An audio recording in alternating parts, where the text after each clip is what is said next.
O projeto português para o Brasil. O projeto português para o Brasil tinha determinada autonomia, teve um papel fundamental e acabou contribuindo para que o governo português atingisse seus objetivos no processo de colonização e povoamento da colônia brasileira. Para a consecução dos objetivos do projeto português de colonização das terras brasileiras, a coroa portuguesa contou com a colaboração da Companhia de Jesus, segundo Leite, 1965, Azevedo, 1976 e Ribeiro, 1998, a principal intenção do rei Dom João III ao enviar jesuítas para a colônia brasileira foi para converter o índio à fé católica por meio do intermédio da catequese e do ensino de ler e escrever o português.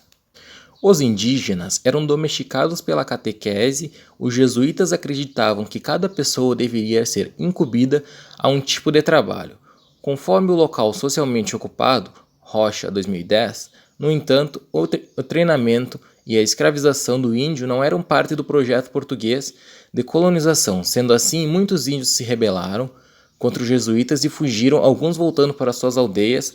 A escravização do índio não era parte do projeto português para a colonização. O objetivo doutrinatário, que visava ensinar a religião e a prática cristã aos índios, o objetivo econômico visava instituir o hábito do trabalho como princípio fundamental na formação da sociedade brasileira. O objetivo político visava utilizar os índios convertidos contra os ataques dos índios selvagens e também dos inimigos externos. Formação da sociedade colonial brasileira. Após os portugueses e espanhóis descobrirem o continente americano, uma série de relatos e crônicas dava o tom de encantamento que as novas terras despertavam nos habitantes do velho continente. Um misto de inocência e descrições bíblicas do paraíso indicava que tanto a terra quanto os seus habitantes precisavam ser conquistados, catequizados e civilizados pelos reinos cristãos europeus. Um pouco disso explica, mesmo que de forma subjetiva, aspectos importantes da formação da sociedade colonial. Afinal, tratava-se de uma terra de possibilidades, de riquezas escondidas, de descobertas possíveis, um novo mundo. Com a descoberta cada vez mais frequente de ouro por parte das bandeiras, a estrutura administrativa que pudesse garantir as posses da coroa começou a se estruturar de forma mais efetiva.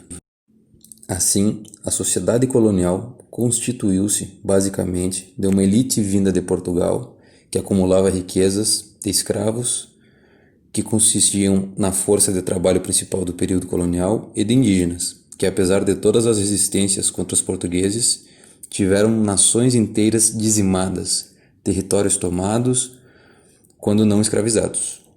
Havia também os representantes da administração colonial, os representantes da Igreja Católica e, no decorrer do tempo, começou a surgir a figura dos brasileiros, ou seja, pessoas nascidas no território colonial. É importante dizer que as mulheres, assim como os indígenas e negros, história negligenciada e esquecida durante esse período.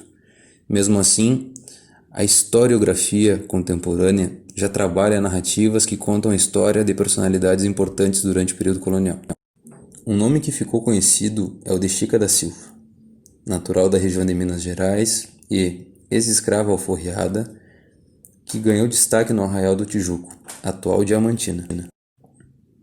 Há também a interessantíssima história de Rosa Maria Egipciaca de Vera Cruz, que, sendo escrava e tendo se alfabetizado sozinha, escreveu a obra mais antiga de uma autora negra brasileira, a Sagrada Teologia do Amor Divino das Almas Peregrinas.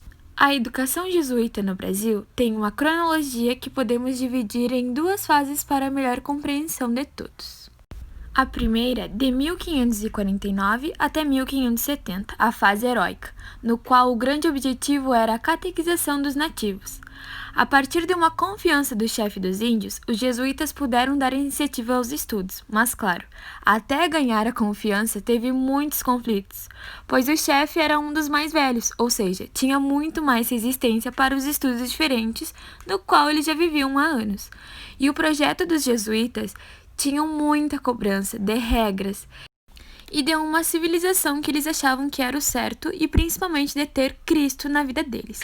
O idioma também foi uma grande dificuldade, e já que haviam muitas resistências, os jesuítas decidiram investir muito mais nas crianças.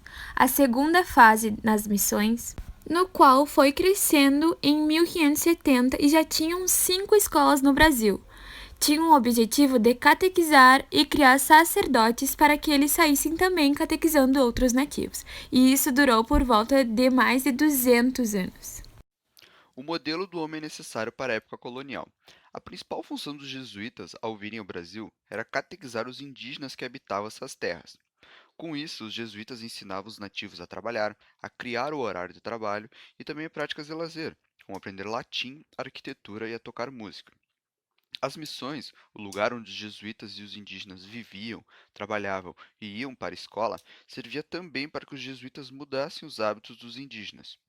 O interesse era que eles passassem a viver de acordo com a cultura europeia, que as famílias fossem nucleares, com pai, mãe e filhos do casal, e que eles se fixassem em um local e passassem a adotar os ritmos e disciplinas europeias. Com isso, os jesuítas conseguiram que as missões produzissem para seu próprio consumo, além de fornecer excedentes que eram comercializados. Os jesuítas permaneceram na colônia portuguesa até 1759, quando foram banidos, e a venda do patrimônio dos jesuítas garantiu altas rendas para a coroa portuguesa.